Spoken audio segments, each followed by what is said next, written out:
Gentlemen, welcome to Jackals Baseball. Michael Cohen and Alex Cammarata here with you, talking about the Jackals 2016 season as a recap this great season for New Jersey. Alex did end in bitter disappointment with the team losing in the semifinals against the Ottawa champions, but still a tremendous year for the New Jersey Jackals. Your thoughts? Yeah, it was a very good year. They made it all the way to the playoffs, unfortunately losing to Ottawa in the first round, but this team has nothing to be disappointed about. They showed a lot of prowess throughout the season, a lot of timely hitting, and they bonded together as a union. And I thought that was the biggest thing that Joe Calfapietro, the manager, got out of this team, was bringing these guys together, competing night in and night out. I mean, they had the best record in the regular season. They scored a ton of runs. Their pitching was great. So, I mean, they really can't be ashamed about anything. Obviously, the loss hurts, but just a good season for them overall. Good season for them overall, and 62 wins ties a club record for wins in a season. You got to go back to 2002 for the last time New Jersey won 62 games in a season. But not only that, but the players were outstanding all year. Obviously, the man who stands out is the one and only Art Charles. 29 home runs, 101 RBIs. This guy was just unbelievable to watch all year. Yeah, 3 letters, MVP. I mean, the guy was unbelievable. I mean, the Triple Crown winner, led the league in batting average, home runs, and RBIs, and really was the catalyst for this Jackal offense. But not only that, off the field, the guy was such a leader. I mean, just a big clubhouse guy. Everybody rallied around him, and just a great person overall to be around. So Art Charles had a fantastic season, and I think the team really fed off Charles's play, because if you look at what he was able to do every single night, I mean, he was just carrying the team, and it seemed like he was going to hit a home run every time he came up to bat. And the entire Can-Am League knew that he was scary and was trouble to deal with. So Art Charles, man, what a fantastic season for him, and wherever he goes, we wish him nothing but the best of luck. So what a pleasure to watch Art Charles. Absolutely, could not agree more. I mean, you talk about, couldn't think of a better person, not just a baseball player, but a better person. I really hope that he gets that opportunity to get picked up by an affiliate, and I think it will happen for him soon. A couple other guys that stood out this year for the Jackals. Michael O'Neill, he had a fantastic season this year for this ball club. Hit .338, was just one hit shy of the club record for hits in a season. I mean, talk about a guy who maybe didn't say a whole heck of a lot, but still an outstanding player, led by example, and of course was the leadoff batter of this team. Yeah, what a hustler that guy was. I mean, the leadoff hitter, and he exemplified the leadoff hitting role. I mean, getting on base almost all the time, a pure slap hitter, and then it was really a great person to be around, you know, and a guy that's a leader in the clubhouse. We talked about how Art Charles was a leader, but so was Michael O'Neill. Like you said, quiet to himself, but people really get attracted to guys like that in the clubhouse, and he did a really good job of just leading this team at the top of the order for Joe Calfapietro. And man, it seemed like every time he was up there, he was going to collect a base hit. I mean, we rarely even saw him strike out, so it was remarkable to see him set the order up there at the top of the lineup. It really was. He and Ryland Sandoval did a great job, and I remember Art Charles saying at one point, without those two guys, without Sandoval, without O'Neill at the top of the order, there's no way he even gets close to 100 RBIs. Then you have a couple other guys. You know, Daniel Rocket we have to mention. I know he didn't get an all-star vote, but man, this guy hit with tremendous power. He hit with for average, hit .372. And I've said it once, I'll say it again. We said it at the post-game, at the end of the postseason. If this guy had not gotten hurt, what kind of numbers would this guy put up? Who knows? He was tremendous, hit .372, 11 home runs, 38 RBIs. Maybe no home run bigger than the one he had in Rockland to get them to first place. Yeah, he had to deal with a lot of adversity with that wrist injury, missing about 48 to 50 games, and when we interviewed him, he was really, really down on himself. He said it was tough to see his teammates going out there and competing every game without him, but he rooted them on, he stayed positive, he was working out, got himself back to 100%, and then hit the ground running when he came off that injury, and was really just a great staple in the lineup for Joe Calfapietro. Played a good left field, too, and he was good defensively. So I think really that was a big key to the season for the Jackals, getting him back in the lineup, having him produce as much as he did, and really kind of setting the tone in that lineup. And then we have to talk about Devonshire Richardson. Richardson led the team in triples, set a league record, set a club record for triples in the season. Outstanding player, very good defensive player. I once said to him after a game in Quebec where he made a diving catch, I said, man, why weren't you a receiver in football? I know he played quarterback for Florida State, but why weren't you a receiver? He's like, what do you mean? I said, that was a tremendous play you made, man. It was one of the best I've seen. And he says, thank you very much. And that's just the kind of player he was every day. He always went out there, hustled all the time in the outfield, every single play, every single day.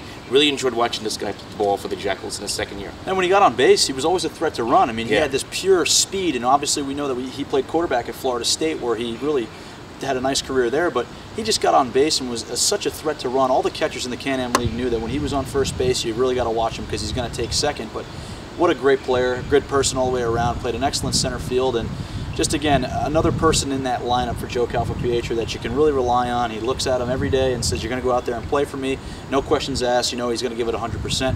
And Devonshire, yeah, he had a great season as well. Really did. Now let's talk about some pitching. And the Jackals certainly had their influx of pitching this year. Had a lot of changes. John Walter gets picked up by the Cardinals. Whit Mayberry gets picked up by the Washington Nationals. And we wish them nothing but the best.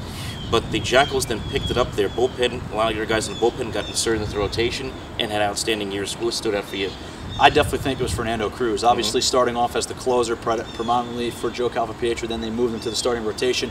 But when he made that move to the starting rotation, he was lights out. And that's not an easy transition, as you know, when you pitch only 1 inning to now being asked to pitch maybe 6, 7, or even 8.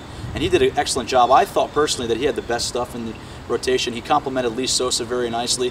And, you know, I really thought that whenever Fernando Cruz went out there, he was confident in his stuff. He really attacked hitters, attacked the zone, and really showed for a good, 10, 11 starts that he had. He did a good job. He really did an outstanding job this year, and he grabbed the bull by the horns. After that suspension against the Rockland Boulders, moved from the bullpen into the rotation, and when I asked him, I said, was this a tough transition for you? He says, not really. He always wanted to have a chance to start, and he got that opportunity and did really, really well, winning every game that he pitched and got a decision in the regular season. Another guy that I want to talk about, Lee Sosa. Here's another guy who started the year in the bullpen and also got inserted into the rotation much earlier in the year at the end of May and pitched better and better and better with each start. And the pinnacle of his performance, of course, the start he had against Cuba where he had a no-hitter going into the 9th inning. But you talk about a guy who really cemented himself as the #1 of this team when they had really been searching for a #1 virtually all season, especially after John Walter left. He stepped up and was that guy. Yeah, when I think Lee Sosa, I think consistency. A guy that just did it, start in and start out. And unfortunately, at the end of the season, he had that injury he had to deal with. But, I mean, other than that, he had a great season. You talk about the Rockland game, the Cuba game, when he was throwing a no-hitter all the way into the 9th inning. Unfortunately, he lost that no-hitter but won the game. But that's a guy that you're talking about every 5 days. You know he was going to go out there and throw his best stuff, really attack hitters like Cruz did, and he was really the front of the rotation guy, and that's what you want as a starter, a guy that's going to be very, very controlling up there and showing a lot of presence on the mound. That's what Lee Sosa did this season. Yes, he did. And again, let's talk about some of the bullpen guys. Nick Gonzalez, Robert Stock, Jose. All these guys went out there in that bullpen. I thought they gave the Jackals one of the more consistent pens they have had in a long time, maybe in the entire Can-Am League for that matter.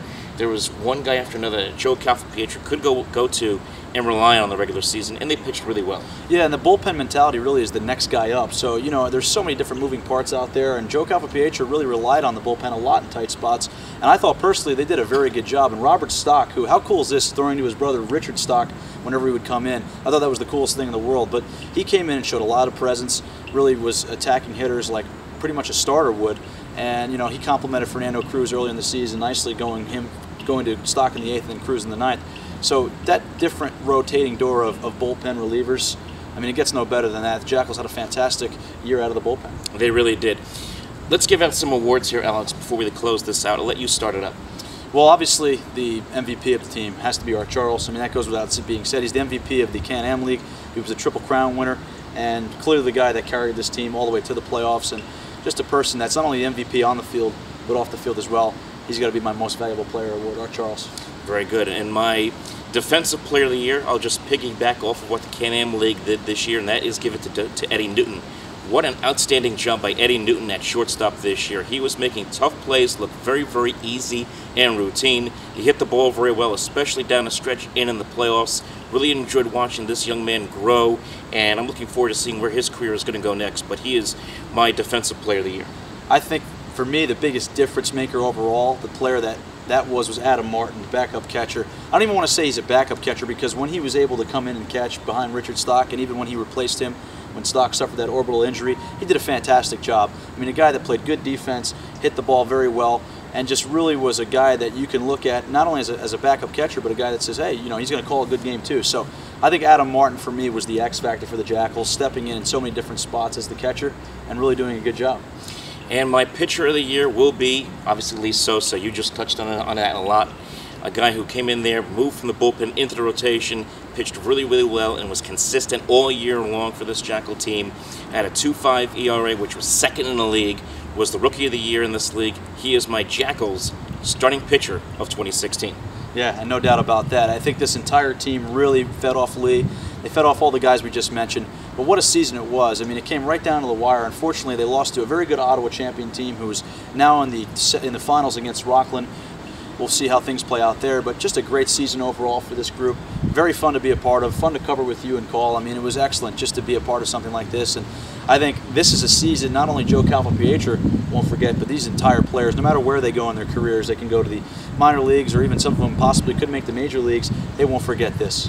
A season we will never ever forget. 62 wins by this Jackal team, numerous franchise and club records broken, and I think this is a team that Jackal fans, even though they did lose in the playoffs, can be very, very proud of, and they'll remember for the rest of their lives. Thank you very much, folks. We hope you enjoy this. Take care. We enjoyed bringing you Jackals baseball this season.